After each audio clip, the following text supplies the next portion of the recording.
രോഗങ്ങൾ അള്ളാഹു ശിഫയാക്കി തരുമാറാവട്ടെ. കടങ്ങളെ കൊണ്ട് പ്രയാസപ്പെടുന്ന കടങ്ങൾ വീട്ടുവാനുള്ള വഴികൾ അള്ളാഹു തുറന്നു തരുമാറാവട്ടെ. അതുപോലെ മക്കളില്ലാത്തവർക്ക് സ്വാലിഹത്തായ മക്കളെയും അള്ളാഹു നൽകട്ടെ. വിവാഹപ്രായമെത്തിയ യുവതി യുവാക്കന്മാർ അവർക്ക് അനുയോജ്യമായ ഇണകളെ അള്ളാഹു നൽകുമാറാവട്ടെ. മുഅ്മിനീങ്ങളെ, ഇന്ന് ഞാൻ നിങ്ങൾക്ക് വേണ്ടി പറഞ്ഞു തരുന്നത് പരിശുദ്ധമായ ഖുർആനിലെ ഒരു ആയത്തിനെ കുറിച്ചാണ്. 74-ാമത്തെ ആയത്താണ് സൂറത്തുൽ ബഖറയിൽ. 74-ാമത്തെ ആയത്തിനെ കുറിച്ചാണ് ഇന്ന് ഞാൻ പറഞ്ഞു തരുന്നത്. എന്തിനാണ് ഈ ആയത്ത് നമ്മൾ പാരായണം ചെയ്യേണ്ടത്? നമ്മുടെ വീടുകളിൽ വളർത്തുന്ന പാൽ ഉൽപ്പാദിക്കുന്ന മൃഗങ്ങൾ, നമ്മളുടെ വീടുകളിൽ പാൽ തരുന്ന മൃഗങ്ങളുണ്ട്. ആട്, പശു, എരുമ. ഈ മൃഗങ്ങൾക്ക് പാൽ ലഭിക്കാൻ പരിശുദ്ധമായ ഖുർആനിലെ 74-ാമത്തെ ആയത്ത്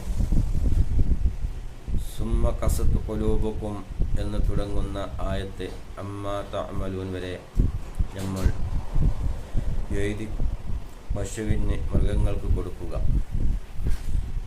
അല്ലെങ്കിൽ വെള്ളത്തിൽ മന്ത്രിച്ചു കൊടുക്കുക. എന്നാൽ പാൽ വർദ്ധിക്കുമെന്ന് മഹാന്മാർ നമുക്ക് പഠിപ്പിച്ചു തരികയാണ്.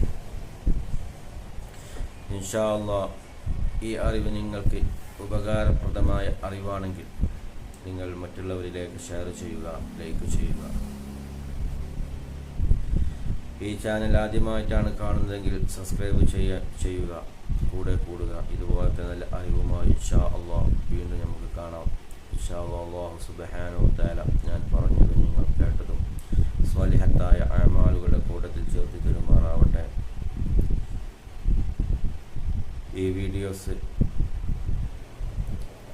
നിങ്ങൾ എല്ലാവരിലേക്കും എത്തിച്ചു കൊടുക്കുക. ഇൻഷാ അല്ലാഹ്. അല്ലാഹു സുബ്ഹാനഹു വ തആല നല്ലത് പറയാനും നല്ലത് കേൾക്കാനും അല്ലാഹു തൗഫീഖ് ചെയ്യുമാറാവട്ടെ. നമ്മളിൽ നിന്ന് വന്നു പോയ എല്ലാ ദോഷങ്ങളും അല്ലാഹു പുറത്തു തരുമാറാവട്ടെ. വാഖിറു ദഅവാനാ അൽഹംദുലില്ലാഹി റബ്ബിൽ ആലമീൻ. നിങ്ങളുടെ അഭിപ്രായങ്ങൾ, നിർദ്ദേശങ്ങൾ കമൻറ്റിലൂടെ അറിയിക്കുക. ദുആ വസിയത്തുകൾ അറിയിക്കുക. ഇൻഷാ അല്ലാഹ് നമ്മുടെ മജ്ലിസുകളിൽ വെച്ചൊക്കെ നിങ്ങൾക്ക് ദുആ ചെയ്യും. ഇൻഷാ അല്ലാഹ്. അല്ലാഹു സുബ്ഹാനഹു വ തആല ഇരു ലോകത്തും വിജയികളുടെ കൂട്ടത്തിൽ നമ്മളെ ഉൾപ്പെടുത്തുമാറാവട്ടെ. ആമീൻ.